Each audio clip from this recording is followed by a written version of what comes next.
Crypto fans, I'm CRYPTOMAXX. This is CRYPTOMAXX News. Appreciate you stopping by. It's been a great week, actually. I'm really happy with everything that the market is doing. And so let's jump right into it. I will say I'm a new channel. I keep on telling you that. I'm going to be coming back with all sorts of things. So hopefully you'll be able to come back and support, watch the videos. I dig into things. And then today I'm going to talk a little bit about kind of a little different angle. I think everybody thought yesterday the potential White House news was bad news. I'm not necessarily taking it that way. I don't have inside information, but I'm going to give you my take on things. So everything I say here is not financial advice.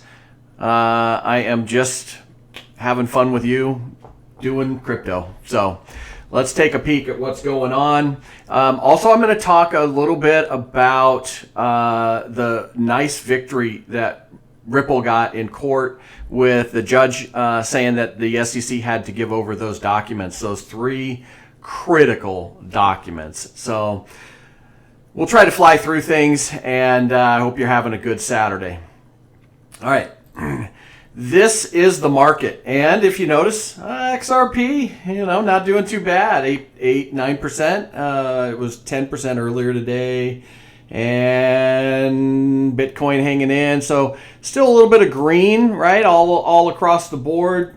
It was kind of flat for a while, and then now as we work our way into later Saturday, it's moving. So Solana has a little bit of a down day. Luna, Filecoin, Phantom, who's been really hot, and I like Phantom. There's a lot more coming from Phantom too. So anyway, wish I would have got into Phantom, a lot sooner. So anyway, but lots going on there, and let's take a peek here. So the White House came out. Bloomberg came out with a report that the White House is tossing around this, I guess, inner memo, and it's all on whether or not they should do an executive order, and it's like a draft of an executive order. Well, at first glance, that seems like really bad news, right? Because all of a sudden they're coming after crypto, the tax bill, all that stuff, and Gary Gensler is on his, sue everybody train. And so there's so much going on. But I want to tell you, I've got just a little twist to this. And I don't have inside information, but I've seen a little bit of a tone shift, right? And part of that has to do with all the little things along the way. So if you notice here, they talk about basically the infrastructure, this potential bill executive order being something that they're going to look for from, national security. There's all sorts of reasons, right along here. You've got financial regulation and national security. Well, we've been hearing that now for a long time. We already know they're coming for crypto. There's nothing you can do about it. And they've been talking about stablecoin a lot, right? That's where I'd be worried if I was a company that had a stablecoin and was trying to bank, their business model off of that. The national security thing, all that is just like a hot topic buzzword to get people scared to say, oh, we better do this. Because the reality is, what are we going to do? Ban cash because people are using it for illicit activities? It's kind of a ridiculous argument. And, is there some legit things in there? Maybe, sure. But it's a sliver of a sliver, and that's about it. But this is the stuff they haven't been talking about. And the fact that was mentioned in there, the economic innovation.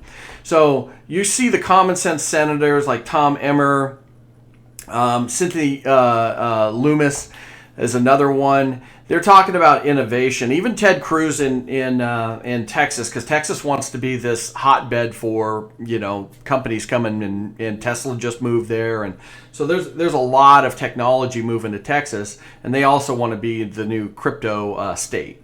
Well, anyway, the economic innovation has been a huge deal from the crypto perspective. Don't suppress innovation. And here's where I think it's going to matter. But first off, they're also talking about actually making a White House crypto czar. If this happens, I don't think it's necessarily a bad thing, because first off, you can get rid of all the uncertainty. What that will do is drive institutional dollars into the market. As soon as they say, all right, we're going to legislate this in one form or another, or regulate it in one form or another, now all of a sudden that starts to give a little bit more framework for the institutions to say, okay, we're going to jump all in, versus just, I mean, they're halfway in right now. If you see the dollars, it's ridiculous, right? So let me give you my little take on things on how this has gone. They came out, all the bad news on the infrastructure bill, right? They went through the Senate, then it went to the House. The House, tried to act like they were going to do, and it was nothing. It was just a balloon of hot air that didn't even get off the ground. They did nothing, and it went through. So everybody, or at least I did, I got disappointed with that, saying, hey, they didn't even make a solid attempt after it got passed in the Senate. So now that the crypto bill's going through on the infrastructure. Okay, all right. Now what?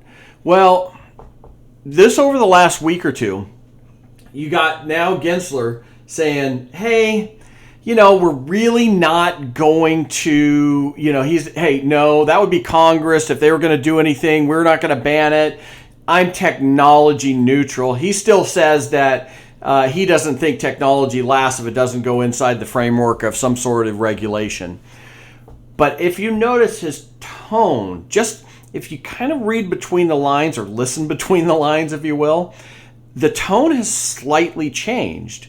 Again, what did you get? Same thing from Fed Chair Powell, no intention of banning crypto.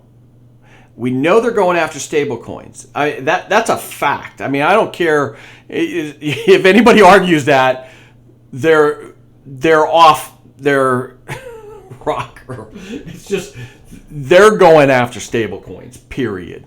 And because they don't want it interrupting all the banks. So anyway, too much money coming off of the kind of the Wall Street, Main Street bank, right, into the crypto stablecoins. They don't like it. Big money. So anyway, but he was not really hard on crypto in a sense, right? We know he wants to go after that, but he almost takes a soft line against it. And this is the Fed chair. Well, all in all, I see that as kind of a shift in tone, because they were coming hard and all this was a setup. And this is just my idea, right? Okay. So White House coming out with this, the infrastructure bill became something that was like setting it up. Hey, we're coming hard after crypto. You guys better fall in line. It's all scare tactic, right? Fall in line, fall in line, fall in line. And then all of a sudden now that people want to, they're perking up and Wall Street is starting to get in.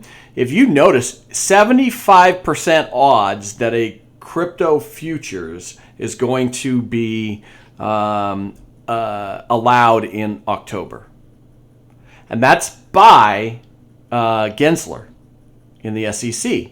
Well, if they were really coming after crypto that hard, I want to tell you, if a crypto futures gets approved, I'm not going to say I was 100% right, but I'm telling you, they just wanted to scare people into submission, if you will, and then this is happening, all right? And then I'm going to go on to now the last little piece of today, and this is the big win that Ripple got. Okay, so if you remember, I went over this before. I'm just going to go over it again, but this was one of the most outrageous. I was so frustrated by this. It was one of the most outrageous things because, again, they held these 3 documents back, and they were supposed to, submit them, and then all of a sudden they didn't.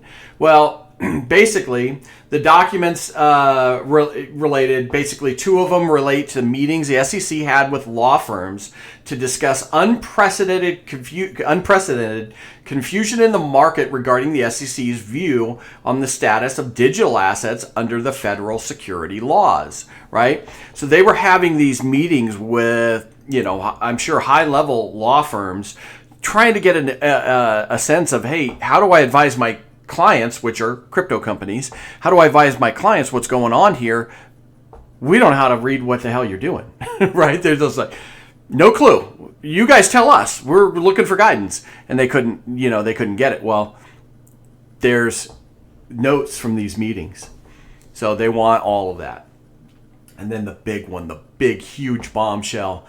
An email chain concerning discussions with a third party whom defendants understand, right? Ripple understands that they received guidance from the SEC to analyze the digital asset under the framework set forth in the Director William Hinman's June 14th, 2018 speech. And all that means is that speech, which he said it was his whole personal opinion, the judge is going to find out that they were actually directing people towards that speech, which after the fact they came back and said, no, it was his own personal opinion. But we have a record now. And this is going to crush him. If that is what it is, I'm telling you what. And the judge said, you can't, any of this, none of this can be redacted. You can submit a redacted version that goes back out to the public, but all of it is going to be visible to the judge in camera review. And I do believe they were what they call the deliberative process privilege. I do believe they were able to redact some of the things ahead of time for the judge, but in this case, no. Right? Somebody could correct me if I'm wrong on that one. But the judge now, if that's the case, right, with the redaction piece, now the judge is like, nope, I'm not hearing it anymore. You guys are full of crap, right? Basically what's going on. The judge is not happy about this. And that's the way I see that whole redaction thing. Anyway, huge win for Ripple. And I can't wait to see what happens on this. The fair notice piece, all of this is going to be applicable to fair notice, and there's a lot of paths to victory here for Ripple. They can win on fair notice, which basically means it gets kind of kicked out of the court, right? You guys never really gave anybody a chance. It's gone. That would crush the SEC. So SEC does not want that. They could win just outright and say, hey, you know what, we didn't do anything wrong, or get the decision, or they could get a settlement, right? So those three things, I think, it doesn't matter any of them, which one would, but I would love to see a settlement a little sooner so I can see my, anyway, not financial advice, but I have, my big bag of XRP. I think we all want to see it do well. I'm CryptoMaxx. Like, subscribe, follow. I'll be back tomorrow.